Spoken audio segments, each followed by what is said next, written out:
when I went out to graduate school at Stanford, even before I decided to go there, I went to visit a prominent China specialist, then on their faculty, Michael Oxenberg.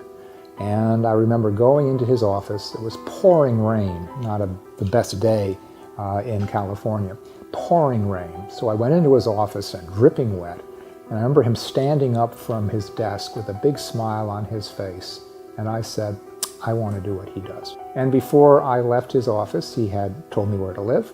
He sold me, I assume at cost, a copy of the Little Red Book in English. And he had convinced me to study with him and to study China.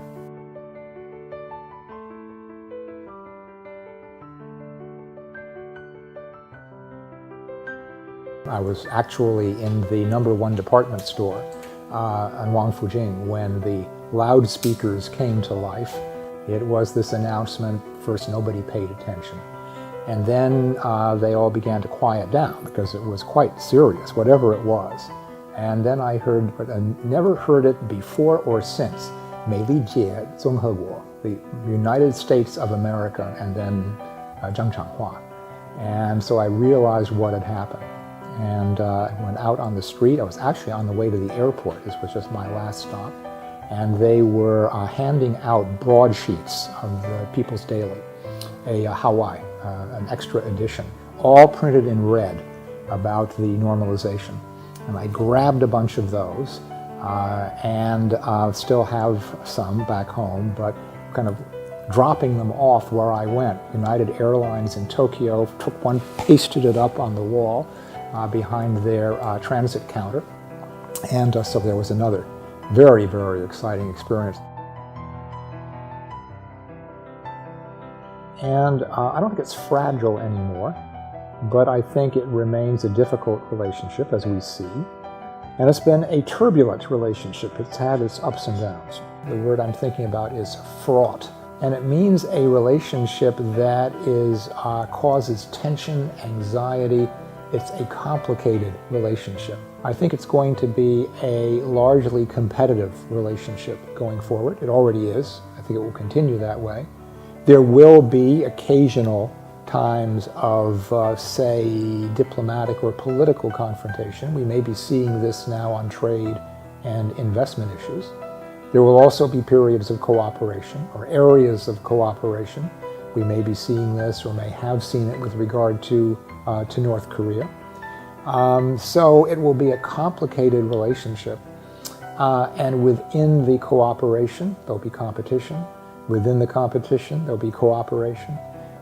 It will be a very, very complicated relationship. Now, one thing I also want to point out is that competition is not necessarily a bad thing. So if it is fair competition, governed by rules, competition can have positive results. So this could be an area where there is a positive competition if both the United States and China are trying to demonstrate what political systems work better under what circumstances. Where you worry about the competition is, first of all, when there are rules that are ignored or violated, and even worse, when the competition spreads into areas where the outcomes are almost always negative and could be really dangerous, and that is arms races, security competition. That's where competition at its best is very expensive, and at worst can lead to downward spiral, can lead to misunderstanding, miscalculation.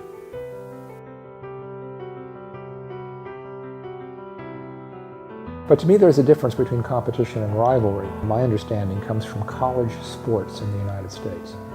So I went to Princeton. We competed in football with different colleges every week. So we had lots of competitors, but only one was a rival. And for us, that was Yale. So in every sport, the Yale game was the big game. So we competed in every sport with Yale. That was our main competitor. By the way, Yale did not see it that way. They couldn't care less about little Princeton. Their competitor was Harvard. And who was Princeton's rival? Dartmouth. We didn't care about Dartmouth, we just cared about Yale. So rivalries like love can be unrequited.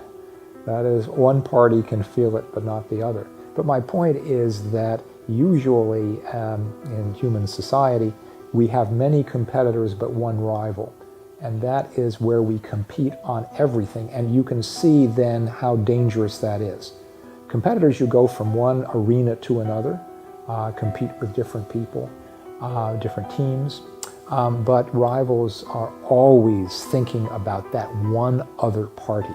And I don't think we're at that point yet, but I fear that we may be heading in that direction. Our main mutual challenge is to keep that competition under good management.